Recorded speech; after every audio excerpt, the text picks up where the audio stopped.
আজ আমরা এমন একটি প্রশ্ন নিয়ে আলোচনা করব যা বহুদিন ধরে মানুষের মনে ঘুরে বেড়াচ্ছে। পিতার কর্মফলই কি সন্তানের ভাগ্য নির্ধারণ করে? অনেকেই বলেন বাবা ভালো কাজ করলে সন্তান ভালো ফল পায়, বাবা পাপ করলে সন্তানের জীবনে কষ্ট আসে। কিন্তু সত্যিই কি শাস্ত্র এমনটাই বলে? আজ আমরা এই প্রশ্নের উত্তরই খুঁজব বিষ্ণু পুরাণ এবং ভগবত পুরাণের আলোকে। হিন্দু দর্শনে একটি মৌলিক সত্য হলো যেমন কর্ম তেমন ফল। এই কর্মতত্ত্ব ব্যাখ্যা করতে গিয়ে শাস্ত্রে বারবার বলেছে প্রত্যেক আত্মা তার নিজের কর্মের ফল ভোগ করে। ভগবত পুরাণে বলা হয়েছে জীবাত্মা অসংখ্য জন্মের সঞ্চিত প্রারব্ধ কর্ম, বর্তমান জীবনের কর্ম এবং ভবিষ্যতের কর্ম, এই তিন প্রকার কর্মের বন্ধনে আবদ্ধ। এখানে কোথাও বলা হয়নি যে পিতার সমস্ত কর্ম সরাসরি সন্তানের উপর চাপিয়ে দেওয়া হয়। তাহলে প্রশ্ন ওঠে, কেন অনেক সময় আমরা দেখি পিতার পাপের ফল যেন সন্তানের জীবনে প্রকাশ পাচ্ছে? বিষ্ণু পুরাণে কর্মের একটি সূক্ষ্ম ব্যাখ্যা আছে। সেখানে বলা হয়েছে জীবাত্মা জন্মগ্রহণ করে এমন পরিবারে যেখানে তার পূর্বজন্মের কর্মের সঙ্গে সামঞ্জস্য রয়েছে। অর্থাৎ যদি কারো পূর্বজন্মের পুণ্য বেশি থাকে সে ধার্মিক পরিবারে জন্মায়, যদি পাপ বেশি থাকে তবে কষ্টময় বা অশান্ত পরিবারে জন্মায়। এখানে পিতার কর্ম সন্তানের ভাগ্য নির্ধারণ করছে না, বরং সন্তানের পূর্বকর্ম তাকে সেই পিতার ঘরে জন্ম দিচ্ছে। এ যেন দুটি নদীর মিলন। পিতার কর্ম এবং সন্তানের কর্ম দুটিই পাশাপাশি প্রবাহিত হচ্ছে, কিন্তু একে অপরের বিকল্প নয়। চলুন একটি ঐতিহাসিক উদাহরণ দেখি। প্রহ্লাদ ছিলেন এক মহান ভক্ত, কিন্তু তার পিতা ছিলেন অসুররাজ হিরণ্যকশিপু। যদি পিতার কর্মেই সন্তানের ভাগ্য নির্ধারিত হতো তাহলে প্রহ্লাদ কখনোই ভগবানের পরম ভক্ত হতে পারতেন না। কিন্তু বাস্তবে কি দেখেছি? প্রহ্লাদ জন্মেছিলেন ভক্তি নিয়ে, ঈশ্বর প্রেম নিয়ে, কারণ তার আত্মার পূর্ব সংস্কার ভক্তিময় ছিল। এখানেই শাস্ত্র আমাদের শেখায় আত্মা স্বতন্ত্র, তার কর্মও স্বতন্ত্র। তবে পিতার কর্মের প্রভাব কি একেবারেই নেই? এখানে একটি গুরুত্বপূর্ণ সূক্ষ্ম বিষয় আছে। শাস্ত্র বলে পিতার কর্ম সন্তানের আত্মার কর্মফল নির্ধারণ না করলেও পরিবেশ, মানসিক গঠন ও সংস্কারে গভীর প্রভাব ফেলে। যেমন পিতা যদি নেশাগ্রস্ত হন, সন্তান ছোটবেলা থেকেই সেই পরিবেশে বড় হয়। পিতা যদি সৎ, ধর্মপরায়ণ ও সত্যবাদী হন, সন্তান সেই আদর্শ দেখে বড় হয়। এই পরিবেশগত প্রভাব সন্তানের সিদ্ধান্তকে প্রভাবিত করতে পারে, কিন্তু চূড়ান্ত কর্মফল নির্ধারণ করে সন্তানের নিজস্ব সিদ্ধান্ত ও কর্ম। ভাগবত পুরাণে বারবার বলেছে মানুষের মধ্যে স্বাধীন ইচ্ছা, ফ্রি উইল রয়েছে। যদি সবই পূর্ব নির্ধারিত হতো তাহলে ধর্ম, উপদেশ, সাধনা এসবের কোনো অর্থ থাকতো না। সন্তান যদি দেখে তার পিতা অন্যায় করছেন, সে চাইলে সেই ভুল থেকে শিক্ষা নিয়ে সম্পূর্ণ বিপরীত পথে চলতে পারে। এটাই মানব জীবনের সৌন্দর্য। অনেক সময় আমরা কর্মের উত্তরাধিকার বলতে যা বুঝি আসলে তা কর্মের অনুকরণ। যদি পিতা রাগী হন, সন্তান সেই আচরণ শিখে নেয়। যদি পিতা দয়ালু হন, সন্তানও দয়ালু হতে শেখে।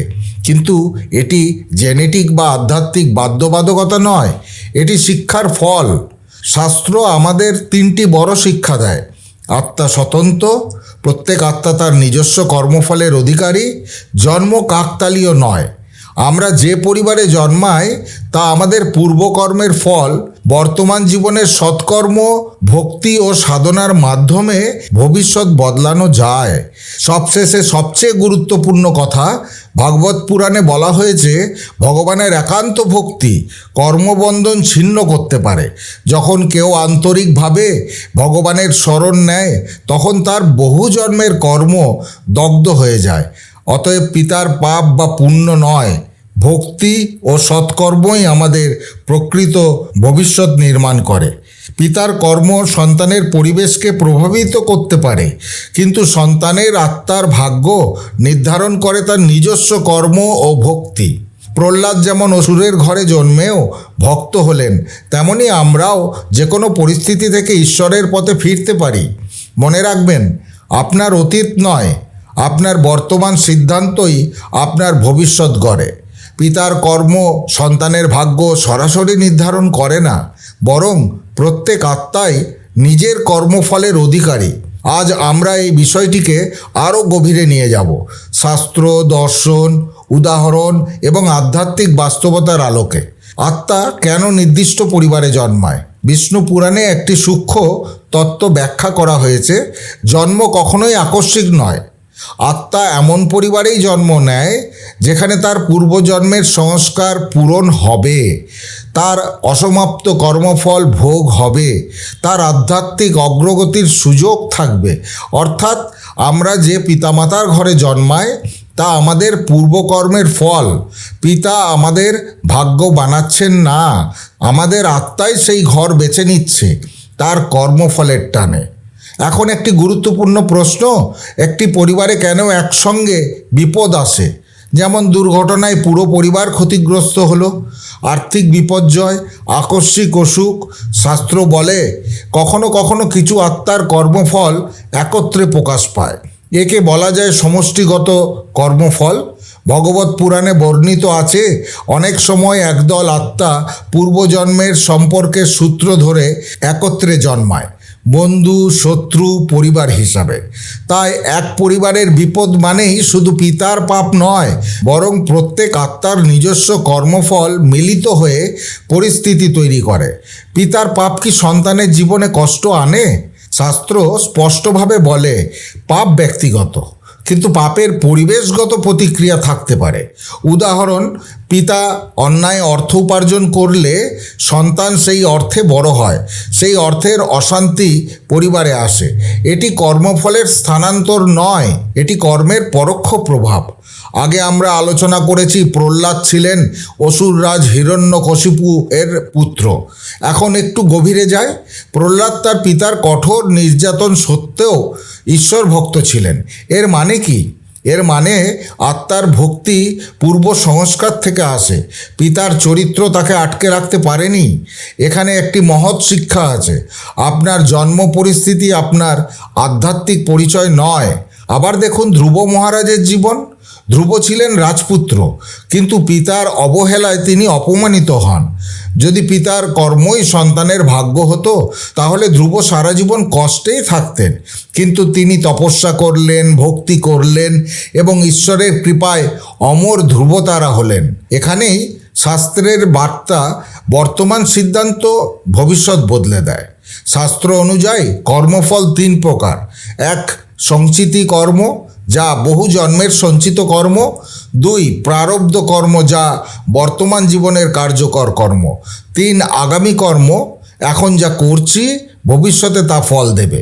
পিতার কর্ম সন্তানের সঞ্চিতি কর্ম নয়, সন্তানের আত্মা নিজস্ব সঞ্চিত কর্ম নিয়ে আসে। তবে সন্তানের বর্তমান কর্ম অনেকটাই নির্ভর করে সে কিভাবে পরিবেশের প্রতিক্রিয়া দিচ্ছে। আধুনিক উদাহরণে বুঝি, একটি পরিবারে 2 ভাই, একই পিতা, একই পরিবেশ। একজন সৎপথে যায়, অন্যজন অন্যায় পথে। যদি পিতার কর্মই ভাগ্য নির্ধারণ করত তাহলে দুজনের জীবনই একরকম হওয়া উচিত ছিল, কিন্তু বাস্তবে তা হয় না, কারণ আত্মা স্বাধীন, সিদ্ধান্ত নিতে সক্ষম। শাস্ত্রের সবচেয়ে বড় আশ্বাস, ভাগবত পুরাণ এবং বৈষ্ণব আচার্যরা বারবার বলেছেন, ভক্তি কর্মের ঊর্ধ্বে। যখন কেউ আন্তরিকভাবে ঈশ্বরের শরণ নেয়, পূর্বকর্ম দগ্ধ হয়, পাপ ক্ষয় হয়, ভবিষ্যৎ আলোকিত হয়। এখানেই আসার আলো। পিতামাতার দায়িত্ব কি? এখানে একটি গুরুত্বপূর্ণ দিক আছে। যদিও পিতার কর্ম সরাসরি সন্তানের ভাগ্য নির্ধারণ করে না, তবুও পিতামাতার দায়িত্ব অপরিসীম, কারণ তারা সন্তানের চরিত্র গঠনের পরিবেশ তৈরি করেন। তারা ধর্মীয় শিক্ষা দেন, তারা আদর্শ স্থাপন করেন। বিষ্ণু পুরাণে বলা হয়েছে, যে পিতা সন্তানকে ধর্মপথে পরিচালিত করেন না তিনি প্রকৃত পিতা নন। অর্থাৎ দায়িত্ব আছে, কিন্তু ভাগ্য নিয়ন্ত্রণ নয়। সবশেষে একটি গভীর সত্য, কর্মের বিচার নিখুঁত, কিন্তু ঈশ্বরের কৃপা কর্মের চেয়ে শক্তিশালী। যখন ভক্তি আসে তখন কর্মের শৃঙ্খল আলগা হয়। তাই যদি আপনার পিতা ভুল করে থাকেন, তবুও আপনি নতুন সূচনা করতে পারেন।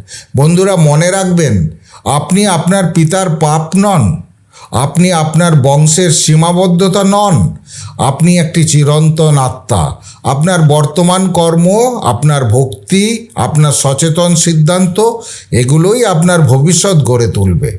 প্রহ্লাদ, ধ্রুব, তারা আমাদের দেখিয়েছেন জন্ম নয়, চেতনাই ভাগ্য নির্ধারণ করে। বন্ধুরা, পুরাণ নাও ইউটিউব চ্যানেলের এই ভিডিওটি আপনাকে সমৃদ্ধ করলে সম্পূর্ণ শ্রদ্ধার সাথে কমেন্টে জয় শ্রী রাধাকৃষ্ণ লিখতে ভুলবেন না। আজ ভিডিও এখানেই শেষ করলাম। সকলে ভালো থাকবেন, সুস্থ থাকবেন। দেখা হবে পরের ভিডিওতে। জয় শ্রীকৃষ্ণ। রাধে রাধে।